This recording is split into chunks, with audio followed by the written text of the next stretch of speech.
Good evening, I'm Ebony Brandon. Today is Wednesday, 10th January 2018. This is the SKN News Now Evening Edition. In the headlines tonight, nationally, the NIA Budget's Estimate Committee is meeting ahead of the 2018 budget presentation.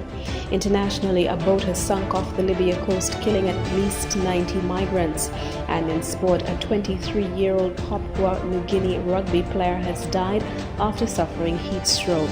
We've got the details of these stories, the weather and Carib update, all ahead in tonight's edition of SKN News Now.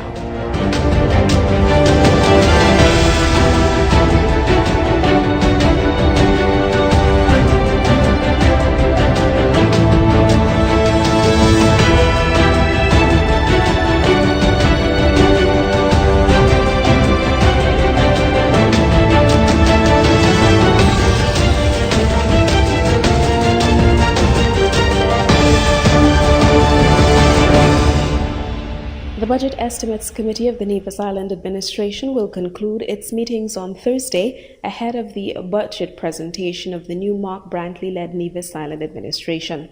At the start of the meetings on Tuesday, Premier Brantley said it's important that the public understands how the process of preparing the budget, which he described as a give-and-take process, works. According to Mr. Brantley, in addition to the obvious annual government fiscal responsibilities for wages, procurement of goods and services, maintenance of public infrastructure, and a host of other expenses, there are also projects which the administration may wish to pursue, which must all be part of the fiscal planning process.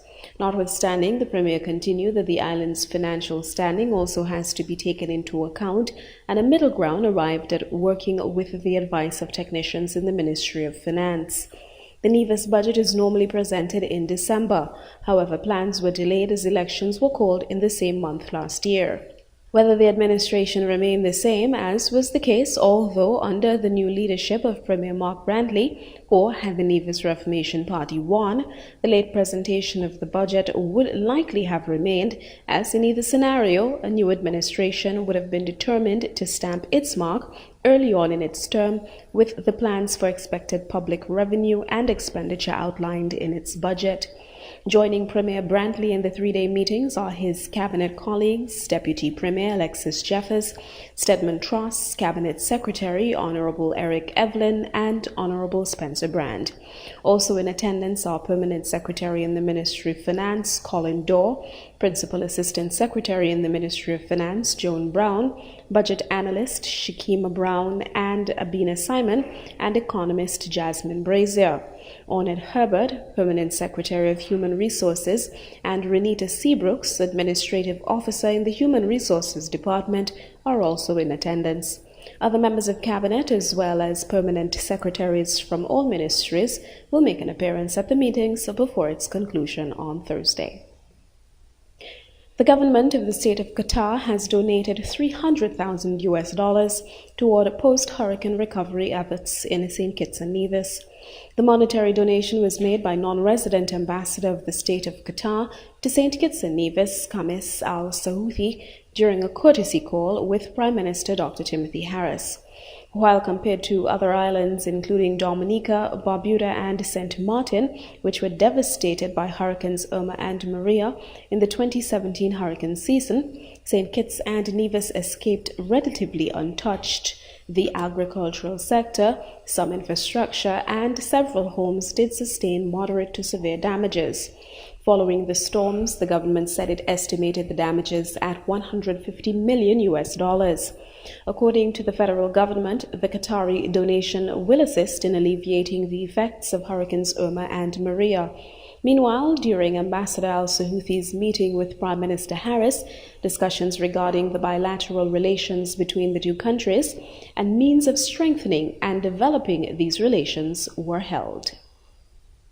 In other developments, St. Kitts and Nevis will soon receive a donation of 2 new ambulances. This is according to the London High Commission. Through the efforts of the Federation's Consul General to New York, Sir Kuteba Alganim, the ambulances will be imported shortly, with one remaining on St. Kitts and the other finding its home on Nevis. Last year, in partnership with the London-based High Commission, Ambassador Al-Ghanim donated $50,000 toward the establishment of the oncology unit at the Joseph N. France General Hospital. Sekutebe is credited with having worked in the interest of the Federation since the 1990s, when he consistently used his diplomatic position to advocate for St. Kitts and Nevis at the United Nations. He has also been an advocate for other areas affecting health care, particularly non-communicable diseases, which he continues to do within the Commonwealth in London. He pursued tangible economic bilateral relationships as well, which brought significant development assistance and technical cooperation for the Federation. Meanwhile, the Federation of St. Kitts and Nevis has formalized diplomatic relations with the Republic of Gabon. At a ceremony at London at the Gabonese Embassy, the High Commissioner of St. Kitts and Nevis and the Ambassador of the Gabonese Republic signed a joint communiqué officially establishing the newly formed diplomatic ties. The Gabonese ambassador, Her Excellency Achia Touadou, noted that among the things both countries hope to achieve, along with a mutually beneficial relationship, is a move toward a visa-free regime for citizens entering both countries. For his part, St. Kitts and Nevis's High Commissioner to London, Dr. Kevin Isaac, remarked that this is another move by the Federation intended to strengthen ties with countries on the African continent. He added that he hoped both nations will be able to cooperate and aid each other in relation to tourism and related best practices, as Gabon and St. Kitts and Nevis both heavily market themselves on the basis of their natural, pristine beauty. Both envoys also called for increased bilateral and multilateral cooperation on the important matters of education and climate change. Stay with us still to come in this evening's news presentation, today's top international developments.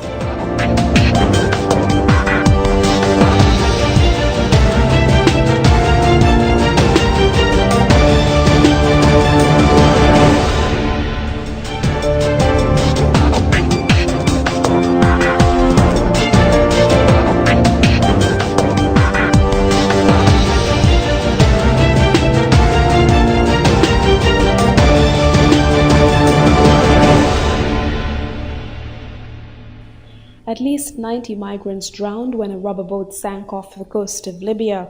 Another 300 on other boats were rescued from the Mediterranean Sea on Tuesday. Libya is where most migrants are trafficked from as they try to reach Europe. Jonah Hull reports. In just the past 48 hours, 3 boatloads of migrants and refugees have run into trouble off the Libyan coast. Around 300 people were rescued by the Coast Guard, tired and cold, but alive. Dozens more have perished in the winter waters of the Mediterranean. But for those who have survived, relief is short-lived. I feel so disappointed because I could not make it to where I want to go. I feel so disappointed. And I don't want to go to prison. It's unclear what will happen to them in Libya, a country with a growing slave trade and in which lawless fighting groups have helped create a transit and people smuggling hub. Last summer, Italian television filmed these pictures, apparently showing Libyan border guards firing at rubber dinghies packed with people and forcing survivors ashore at gunpoint. This after the European Union prevailed on Libya to help stop the seaborne influx. After receiving a call from a fishing vessel about the presence of a migrant boat, we headed to the site and found the boat dilapidated. We found about 16 people alive.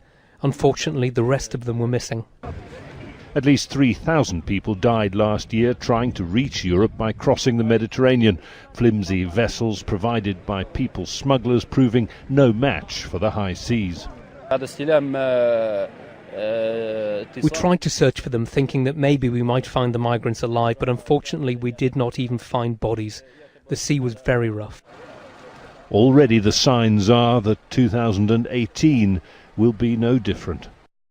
It's been a year since the government of Northern Ireland collapsed. Politicians from both sides of the divided community are warning that the peace process could be at risk. They say the British government has failed to come up with a plan to guarantee economic stability and security. Lawrence Lee has the details. When the mainstay of an economy is farming, you might expect it to be reassured that it's safe in a changing world, but apparently not. The border between Northern Ireland and the Republic is 15 kilometres down the road, and cross-border trade is crucial. Yet there has been no agriculture minister in Northern Ireland for nearly a year. Brexit is knocking on the door. The farmers have come to look at politicians as like these sheep, leaderless and quite stupid. It is hugely frustrating without that minister in place to make the final decision and to be sitting around that table getting the point across about the importance of Northern Ireland agriculture. It is frustrating. To recap, the former leader of the Irish nationalist Sinn Féin party collapsed the government it shared with the pro-British Unionists a year ago when their problems became too difficult to resolve. Since then, the two sides have refused to compromise. It means in the government buildings in Belfast the lights are on, but nobody's home. No major piece of local legislation or work in Northern Ireland can happen. There is no sign of a resolution. It's only 14 months until this province is on the front line of a UK outside the European Union. Everything here has gone wrong at once. The people voted to stay in the European Union, but the UK is leaving anyway. The government fell apart and after a year shows no sign of being able to get back together. The UK government has proved incapable of sorting it out, let alone the much greater issue of what's going to happen to the border between Northern and Southern Ireland. And all that volatility, that sense of vacuum, is very dangerous for a province that's not really at peace with itself. Predictably, nationalists who want a united Ireland and hate the idea of borders here are looking to Dublin to help them. 200 leading nationalist figures have written a joint letter to the Irish Prime Minister urging him to intervene. By virtue of the fact that there is a constitutional vacuum, the only considered conclusion from that is that there is a risk to the peace process. Caused by Brexit? Caused by Brexit. But as with everything here, the same argument cuts both ways. Unionists argue that if Ireland is helping the nationalists, then they need London to support them. It is very unnerving for Unionists, and I think that there is an irony in this, a very deep irony, that the DUP were the loudest voice in Northern Ireland calling for Brexit. They are now the party which faces deep uncertainty as a result of Brexit, and what was once an absolutely cast iron guarantee, it seemed, for at least a generation that Northern Ireland would remain British, is no longer quite as certain as it seemed.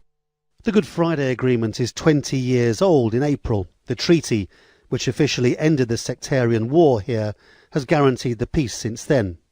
But Brexit has thrown it into doubt. London and Dublin, between them, need to cut through the fog. At the moment, nobody has any idea how. Still to come this evening in SKN News Now, sport, the weather and Carib update.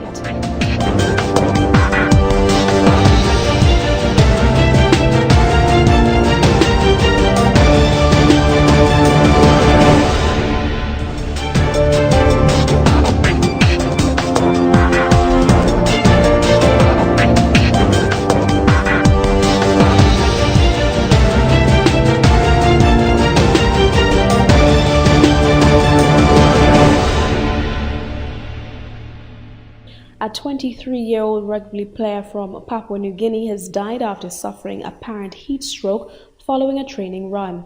The Pacific International Hospital in Papua New Guinea, where he was treated, said witness Vikings and Papua New Guinea centre Keto Otio collapsed during a training session involving road running. Otio signed for witness from NRL side Canberra in December. A post-mortem is due to be carried out, with his funeral set to take place in Papua New Guinea on Friday. Otio had been due to travel to the United Kingdom in preparation for the start of the Super League season in February. The Pacific International Hospital said Otio was critically ill when he was admitted, and his condition appeared to be complications of a possible severe heat stroke. Despite all treatment measures, the hospital continued The patient's medical condition deteriorated and he finally succumbed during the early hours of 9th January. Otio won 6 caps for Papua New Guinea and scored 1 try in 4 appearances to help them reach the last 8 at the 2017 Rugby League World Cup.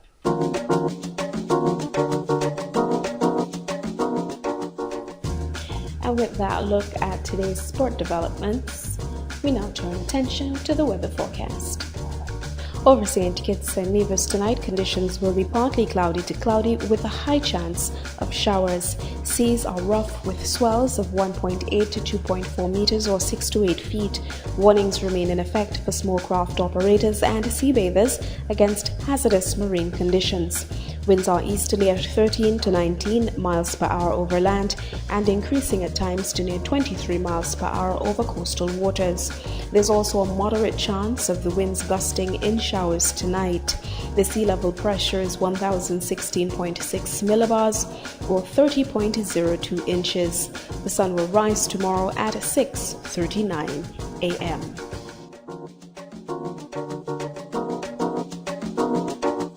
That look at the weather wraps up this evening's news presentation. We leave, however, with a look at today's top stories. Nationally, the NIA Budget Estimates Committee is meeting ahead of the 2018 budget presentation. Internationally, a boat has sunk off the Libya coast, killing at least 90 migrants. And in sport, a 23-year-old Papua New Guinea rugby player has died after suffering heat stroke. I've been your presenter this evening, Anthony Brandon. Thank you so much for tuning in. Stay with us, still to come, Carib Update, followed by DJ Yardi. Have a good evening.